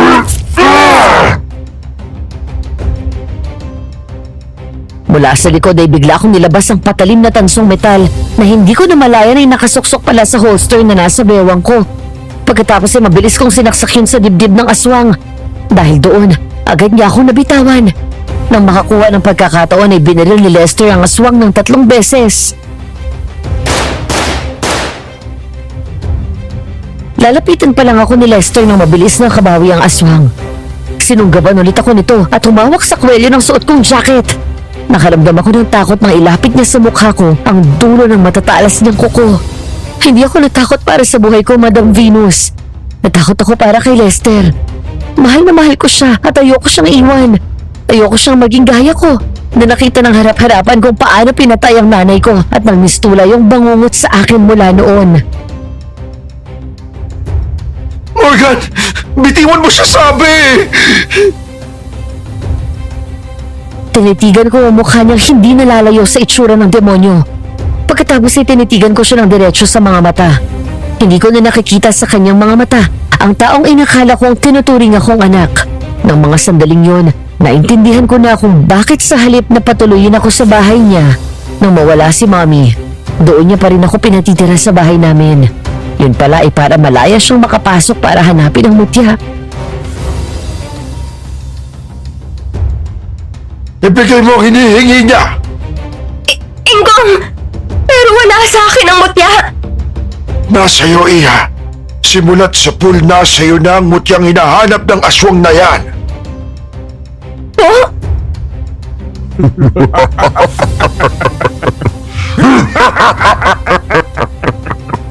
Ang kwintas na suot mo, ang pendant, yan ang mutyang pinamana sa iyo ni Mildred. Agad kinuha ni Tatay Fabian ang kwintas na suot ko at pinutol yun. Doon ko lang naalala ang kwintas na yun. Ang buong akala ko ay simpleng kwintas lang yun na pinasadya ni Mami. Maliit lang ang bato na yun na gawa sa kulay na magkahalang black stone, transparent light blue at ivory white. Sino ba mag-aakala na ang maliit na bato yun ang hinahanap nito? Nasa iyo na ang bato. Bitiwan mo na si Morgan! Agad akong hinagis ng aswang at nasaluwa ko ni Lester. Napaiyak ako ng sawa kasi maramdaman ko ang mahigpit niyang mga yakap. Maya-maya ay lumingon kami kay Ingkong Gani nang sumenyas ito na lumayo at tumayo sa likod nito. Sinunod namin siya at mula doon, pinanood namin ang susunod na mangyayari.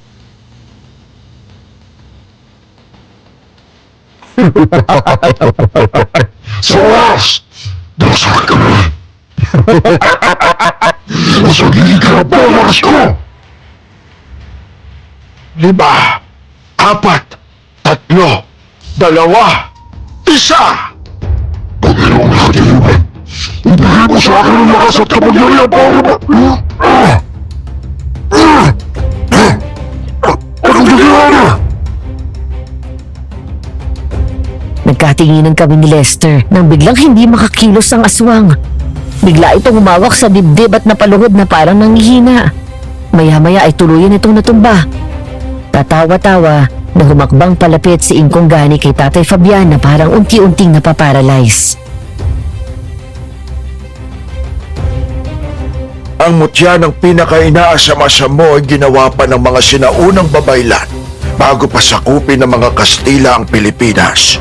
Ang batong yan ay may sumpa na sino mang aswang ang hahawak nito at sa babaylan na nangangalaga sa mutya na may masamang balak ay mamamatay.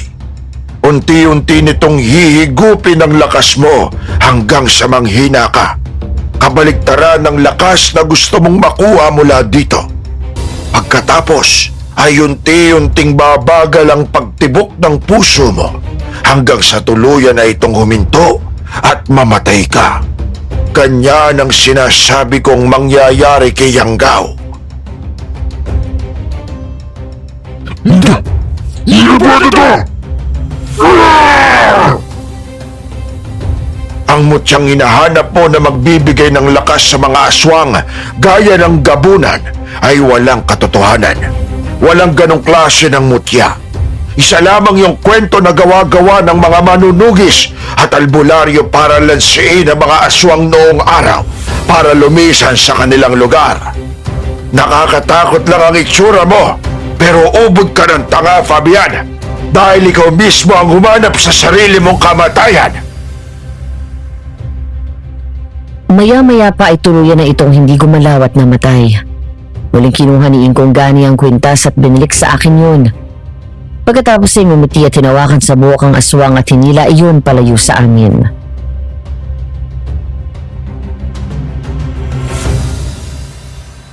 Ingkong, sandali lang po. Si Lawrence, nalaman ko agad na aswang siya pero bakit si Tatay Fabian hindi? Dahil may pinapahid siyang langis para hindi mo siya maamoy. Alam mismo ni Fabian na ang lakas na kapangyarihan na taglay mo bilang isang babaylan. Kaya hindi kanya basta magalaw at patayin. Bukod pa sa mutya na hinahanap niya. Isa akong babaylan? Oo, Iha. Galing ka sa mga angka ng pinakamagaling na babaylan dito sa Pilipinas. Kaya nagawa ng mga ninuno mo ang mutyang nasa pangangalaga mo. Paano niyo ho nalaman ang lahat ng to? Sabihin na natin na isa akong kaibigan ng inyong pamilya mula pa noon. Ingatan mong mabuti ang kwintas na yan. Sa iyo iniwan ni Mildred yan. Ibig sabihin ay ikaw ang tagapagbantay ng kayamanan at karunungan ng angkan ninyo. Darating ang araw, kapag nagkaroon ka ng anak, kung sino sa kanila ang makakuha ng angking galing mo sa panggagamot, siya ang hahalili sa iyo bilang tagapagbantay ng mutya. Tatandaan ko po yan. Si Lawrence po pala. Kumusta na siya? Wala na siya. Patay na ang kaibigan mo. Ang mga gaya niya na Yanggao at hindi agad nakakain ng dugo at laman ng tao ay manghihina at madaling mamatay. Kalimutan mo na ang nakaraan, Morgan. Harapin mo na ang bago mong buhay kasama ng bagong pamilya mo. Opo. Maraming salamat po sa lahat ng tulong niyo. Darating lang ako kapag kailangan mo ko. At huwag ka nang gumawa ng gayuma. Opo. palaing kayo ng may kapal. Ciao! Adios, baby!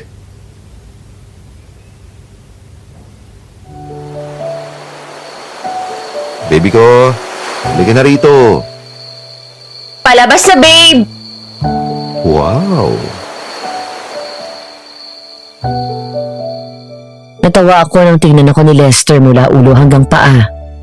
Naroon kami sa Maldives kung saan namin napiling mag-honeymoon. 4 na araw pa lang ang nakalilipas na matapos ang kasal namin. Sa first anniversary namin ay nag-propose na sa akin si Lester. Fast forward at kinasal na kami. Bagay ba tong sexing pantulog ko? Sus, kahit ano naman ang suot mo bagay sa'yo. Actually, kahit na wala kang suot, iyon ang mas bagay sa'yo. Napakapilyo mo talaga. Halika na rito, baby. Nasasabik na ako sa'yo. Pero babe, seryoso. Salamat ha. So ano man? Sa pagmamahal. Sa hindi mo pag-iwan sa akin kahit na magulo ang buhay ko dahil sa mga aswang noon at sa lahat-lahat. Mahal kita, okay? Nga pala, naalala ko na yung mga panahon na palaging nagkikita ang mga mami natin. Pumupunta siya sa bahay pero bakit wala ka nun? E di sana matagal na tayong nagkakilala. Nauna na ako sa Maynila nun. Kasama ko pa yung lola ko. Tsaka madalas palagi kong kasama si daddy nung boy pa siya. Sinasama niya ako sa mga lakad niya. Kaya kapag umalis si mami para makipagkita sa mami mo, wala ako. Pero sino ba makakapagsabi na sa kabila ng lahat, pinagtagpo pa rin tayo ng tadhana. Salamat sa love spell. Tama na nga kwento. Halika rito, bilis. Ayan na naman yung mga balbon mo sa dibdib eh. Makikiliti na naman ako eh. Na-enjoy ka nga dyan. Lumalakas yung halingin mo kapag nakikiliti ka. Shhh! Secret lang natin yun. Halika na, bilis.